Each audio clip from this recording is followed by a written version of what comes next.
So what kind of traveling speeds we're talking about? Or what kind of processes? We're talking about two different processes, diffusion and effusion. Diffusion is the mixing of gases as a result of random motion and frequent collisions. If you got two separated gases in two different flasks, when the stopcock is opened, the gases mix, they diffuse within each other. It's similar to walking into a coffee shop and smelling coffee, because the aroma fills the room homogeneously or evenly. So that's one process of gases moving through each other, diffusion. Effusion, on the other hand, is the escape of a gas from a container into a vacuum through a small opening. And what we're interested in when we talk about effusion and diffusion is that relative rates. Which gas travels, effuses or diffuses faster or slower, and by what factor compared to another gas? The ratio of molecular speeds, or relative speeds, is calculated very easily. We start with Graham's law of effusion, saying that the rate of effusion or diffusion, the speed of a gas, is inversely proportional to the square root of its molar mass. Inversely proportional to the square root of its molar mass. So therefore, if you want to compare the rates of two gases, for example, rate of A over rate of B, rate of A is proportional to 1 over square root of molar mass of A, and B is proportional to 1 over molar mass of B. The reason I wrote this in inverse is that because we got 1 over R.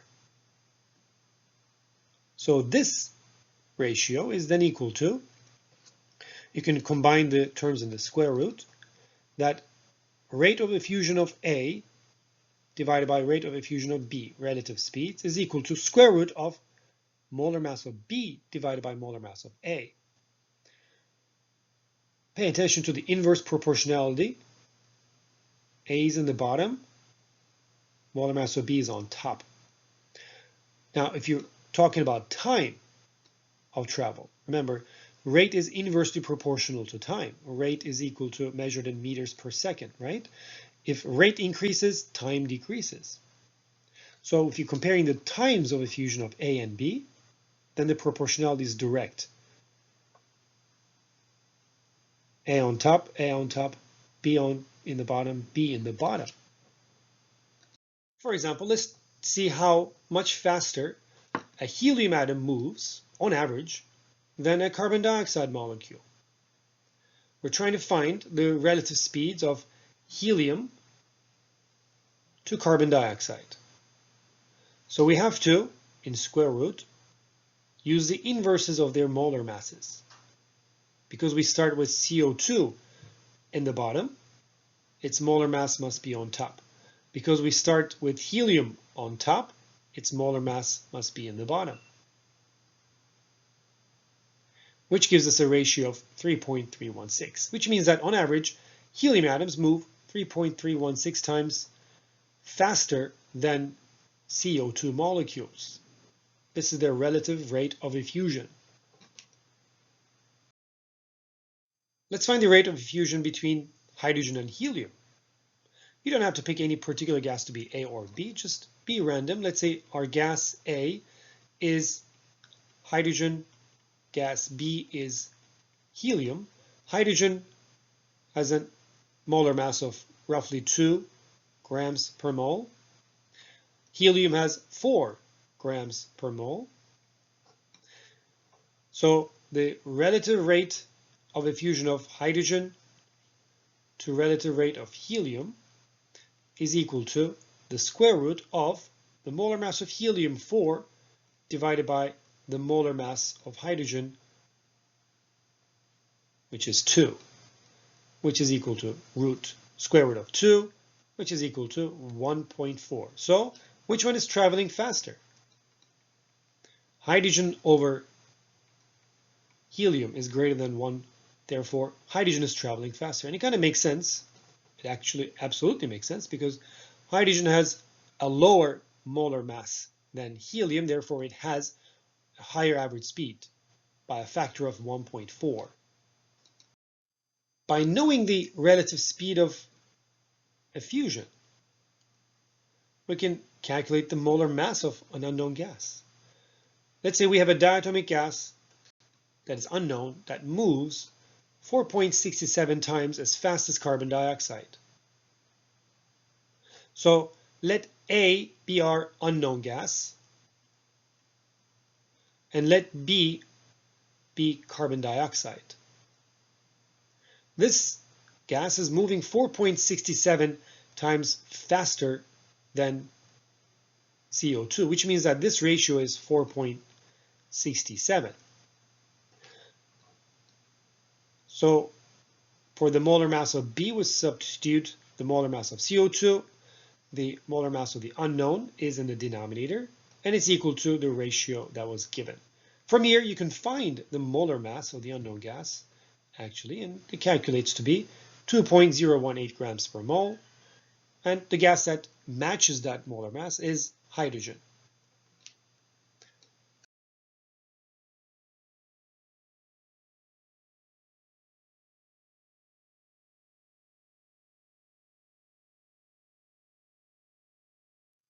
In the last portion of this chapter, we're going to talk about real gases. Real gases are the ones that do not obey the ideal gas law assumptions. Ideal gas law assumptions, remember, are valid at low pressures and at high temperatures. But how about high pressures? We can see at pressures up to 1 atmosphere, we can see that the behavior of gases, hydrogen and oxygen especially, are close to the ideal behavior. That means their pressure volume product is very close to the ideal gas pressure volume product. But this is only a small range of pressures. Up to 1,000 atmospheres, look how this behavior deviates from ideal behavior. Look at the wide variation in the PV product at considerably high pressures. In that case, PV equals nRT cannot be used. We have to use a modified version of it. But let's see how we deviate from ideal behavior. At high pressures, the assumptions of the ideal gas law don't hold true. For example, the molecules themselves, they're assumed to have zero volume. Their volumes are negligible.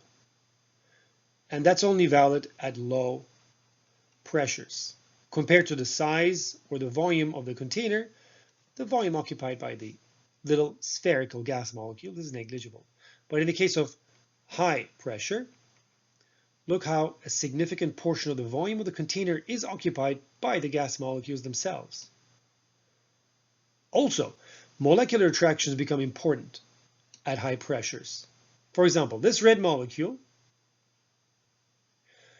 when it's right about to collide with the wall, and remember that collision is the reason for pressure, is attracted by its neighbor molecules, but it's attracted away from the wall, which means that the effect of that collision is less. It imparts a less force to the wall, therefore reduces pressure. So we have to correct for volume and we have to correct for pressure in our equation. That is done by using V equals N minus B for volume and P plus a term to use for pressure. So what do these terms do? The pressure correction corrects for the molecular interactions, and it depends on a value A, which is listed. And the second correction, NB, corrects for the volume occupied by gas molecules. N is the number of moles, B is a constant. We're not going to do any calculations with this equation, but I would like you to know the meaning of the van der Waals equation. And actually, the ideal gas law is a simplified van der Waals equation. where molecular interactions are negligible and volume occupied by the gas molecules are negligible.